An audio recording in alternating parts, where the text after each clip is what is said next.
So many things to talk about. Also today we'll give you some suggestion. If you are qualified, you may want to earn your citizenship through joining the U.S. Army. It's an exciting gig with lots of benefits. We have that.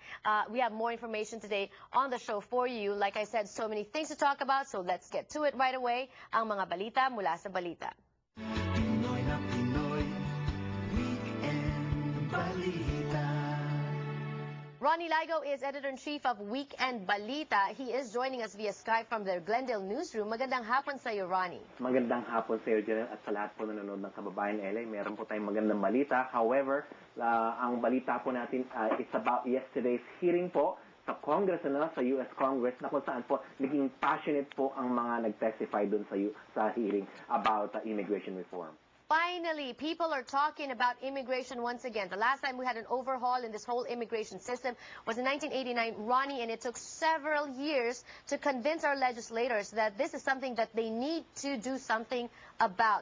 Ronnie, patuloy ang debate tungkol sa immigration, and some Asian American lawyers are saying that the current immigration system, obviously we know this, it is hurting a lot of Asian American families. Yes, of course, alam naman natin sa mga quota system, sa mga backlog, ang nangunguna po dyan is Mexico, of course, but ang pangalawa po is Chinese, pagkatapos po Indian, and the fourth one is the Philippines. So, ang laki-laki po ng mga numbers of applications po ng mga fina-file, especially ng ating mga family,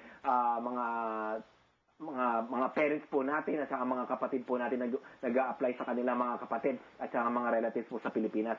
However, kahapon po nagkaroon po ng US hearing, nabanggit ko na nga po, at sinasabi nga po ng mga Asian lawyers na it will really relieve the backlog kung magkakaroon po ng reform para po ma-ease up po yung mga backlogs na yun that's causing heartache sa ating mga pamilya kasi nga ang tatagal po natin mga nag-aantay 20, 30, at least 10 years sa mga pag-petition po natin ng mga kapatid natin. And the operative word here is passionate, and that is why we are happy that at least now talks are being opened. All avenues, pag pinagdedebatihan ang mga issue, we know that something is going to happen. We know that this will yield results. So conversation or dialogue is the first step, and that's what's happening right now, and we are happy about that, Ronnie. Meanwhile, mula naman sa Pilipinas, mega casino set to open in the Philippines. Oo, ang tinatawag na Entertainment City, nagsisimula na po yan. It's going to be, ang sabi po ang balita, worth $4 billion, $4 billion US dollars po, at magsisimula na nga po $1.2 billion sa isang grupo po na magtatayo na po ng kanilang hotel, 500 room hotel by Solaire, tapos po another group from Hong Kong, at iba pa po, mayroon pang Australian, at ito pong sinasabing Entertainment City will compete with Macau and Las Vegas, at even Singapore, na kung saan po ina-anticipate nilang it will raise $10 billion by 2017 in revenues for the Philippine economy. So, magkakaroon po yan ng marami pong mga tao po may employed yan, and hopefully it will become a reality, itong sinasabi ng $10 billion. Well, of course, that remains to be seen. At ngayon po magsisimula na po yan by March.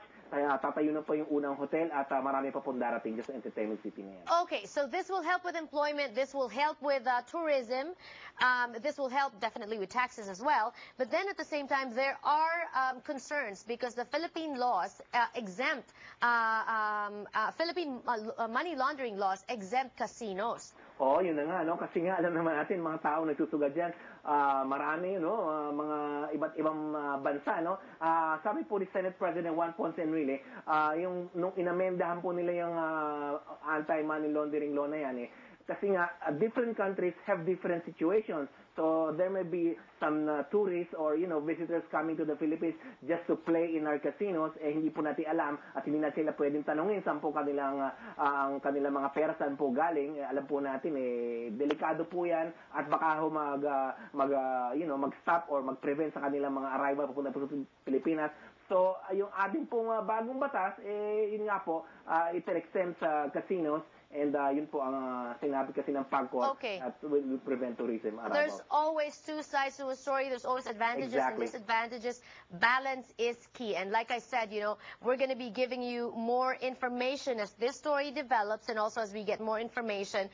For now, Ronnie, mas marami pang balita sa inyong mga dyaryo, Weekend Balita and US Asian Post, and also online. Of course, weekendbalita.com at meron po kaming balita.com yung original and usasianpost.com. Thank you so much and more power to you. Maraming salamat po. Speaking of Weekend Balita, I have a weekly column that I write also on Weekend Balita. It's available sa kanilang mga dyaryo.